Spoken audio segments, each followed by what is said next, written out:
do what the apostles did, we will come up with our own ministry template. When they are teaching, we are binding. When they are instructing us, we are breaking. I break. You will break down. May you love instruction.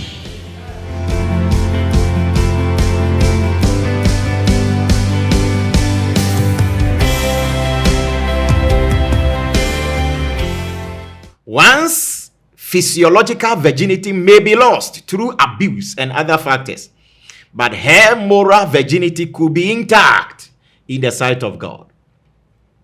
So somebody has entered into fornication before. He has even committed abortion before. He can make it right with God. Exactly.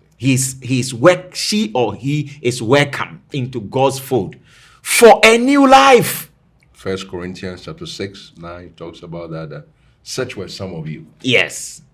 And it even includes, things like homosexuality. But Paul says, but now you are washed. You are washed. You are sanctified. You are justified. You are a new creation. By the Spirit of our God. That's it. That is where we are speaking from. Yes. It's so important. This could be therapeutic enough to cause many dead women to live again.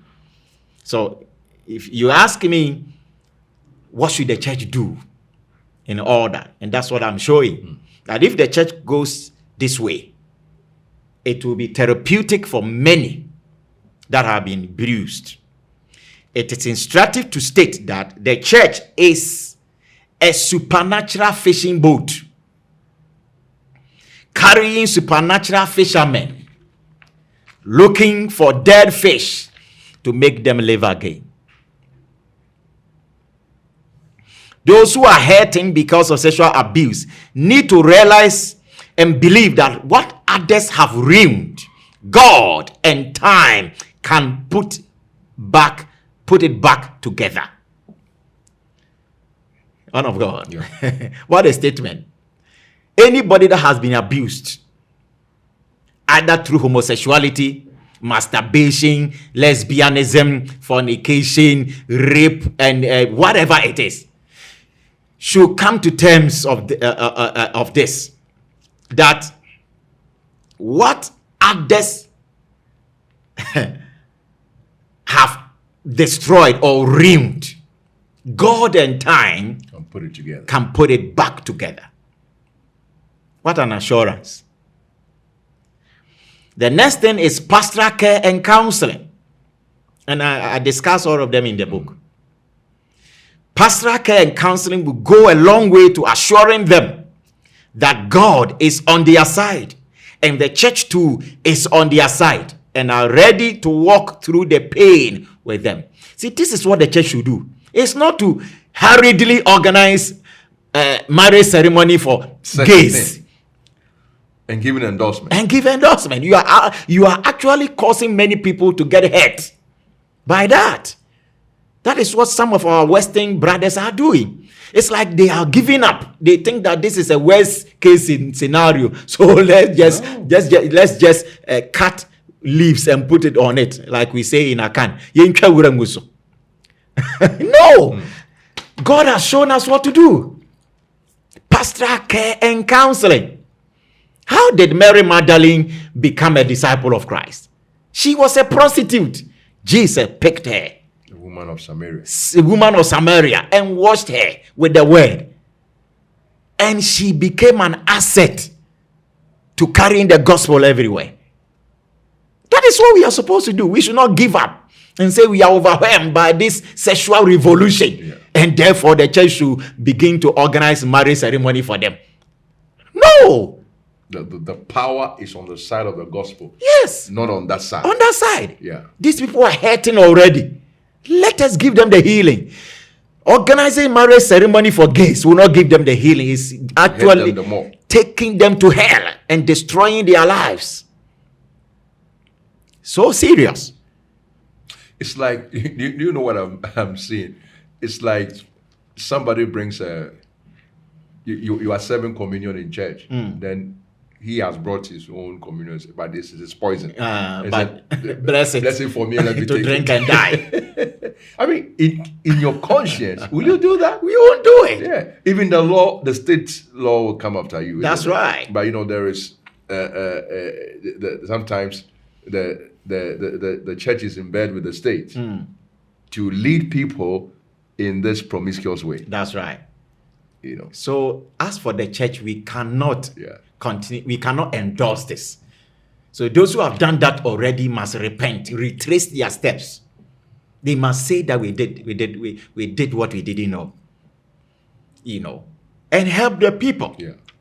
The church, man of God, must intentionally identify women and men with potentials and train them to take up counseling roles in the church. Training of counselors. That's what we need to do. We should make counseling an important aspect of the church. I like what a minister said. He said counseling is knowing God and knowing people and bringing the two together. Yes. Reconciliation. You are not the one to solve the issue. No. Bring them to the solution. Okay, this is you. This is God. This is what God is saying. That's right. Marry the two, and then something will happen. That's right. But when we come in between, like we put God away, God is saying this will hurt this person. You say, no, you stay there. We have found a way to help this person. we will do this, we'll do that. How do you help the person? This way. So we need to rethink the counseling aspect of the church, not what goes on today in some of the churches, where people have turned the counseling session to money-making venture, extorting money from people. Victims. No. This is what counseling is actually supposed to do. People who are hurting. To liberate people. Liberate them. Present the healing message to them. Because when people get reconciled with Christ, they receive their healing.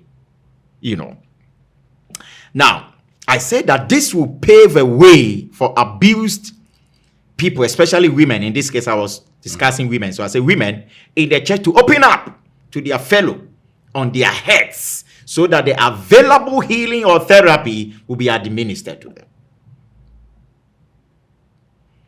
Now, the abuser, likewise, being sick, needs help. As stated earlier, the church cannot side with the abuser, but must do so for the victim. However, the church is not expected to just condemn the abuser without extending her therapy to him.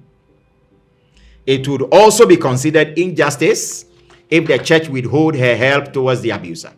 The church is meant to be a bastion for hurting people. Not only for the victim, but for the abuser as well. He is also a wounded person in need of help.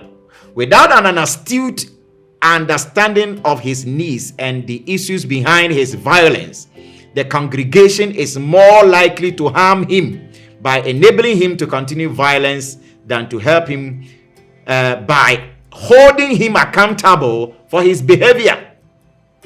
Conversely, the local church has the potential of being a significant agent for change and a source of healing in the abuser's life.